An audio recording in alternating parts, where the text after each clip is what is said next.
Click pins. You click them on, you click them off. How do they work? And what creates that distinctive click?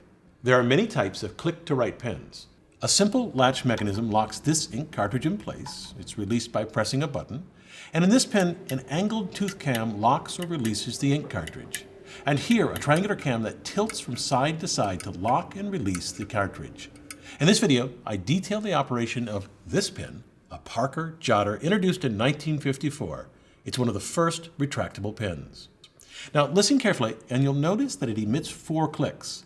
A click when I push the button, a second click when I release it, and then when I push the button to retract the ink cartridge, a third click, and release, a fourth click.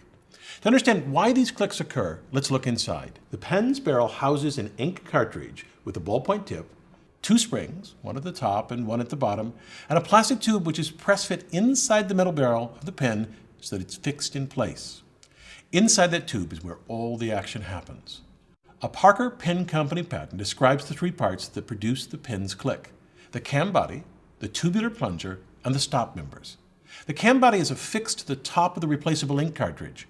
During operation, this cam body rotates and slides up and down. The tubular plunger does not rotate. It only slides up and down. The stop members are shown as separate pieces here, but keep in mind they're part of the press-fit plastic tube and so never move. The pen can be in either of 2 positions: the retracted non-writing position where the tip of the cartridge is inside the barrel, or in the extended writing position where the cartridge's tip projects from the barrel. To see how the plunger, cam body, and stop members interact, I've broken the cam movements into 8 steps. First, push the button to drive the plunger and the cam body down the barrel until the top of the cam body drops below the fixed stop members.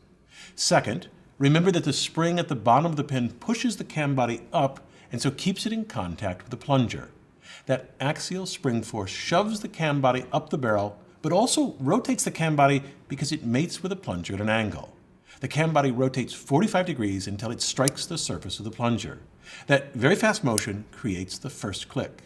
Third, I release the button and a spring between the plastic tube and the lip of the plunger forces it to the top of the pen. When the tips of the plunger's fingers clear the cam body rotates another 45 degrees until it strikes the blue stop members. That's the second click of the pen. Fourth, I release the button completely, and now the cam body remains locked in place. It cannot rotate nor move upward, and so the pen is ready to write. To retract the pen, I press the button to drive the plunger into the cam body and to push it past the stop members. The cam body rotates until it strikes the plunger. That's the third click. I release the button so the top spring forces the plunger upward. When the plunger fingers clear the cam body, it slides and rotates 45 degrees until it strikes into the stop members. That's the fourth click. Once the button is completely released, stop members slot into the cam body so that when the plunger moves up, the cam body moves with it to retract the ink cartridge. In extending and retracting the ink cartridge, the cam body rotates 45 degrees 4 times, or 180 degrees total. The cam body has 180 degree rotational symmetry, so that the next extend retract cycle repeats the same sequence of steps.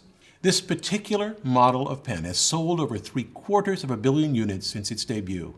It took a team of 66 people to design this pen, and although it's a mechanical marvel, the Parker Company worried that this retractable ballpoint ink pen would damage their reputation.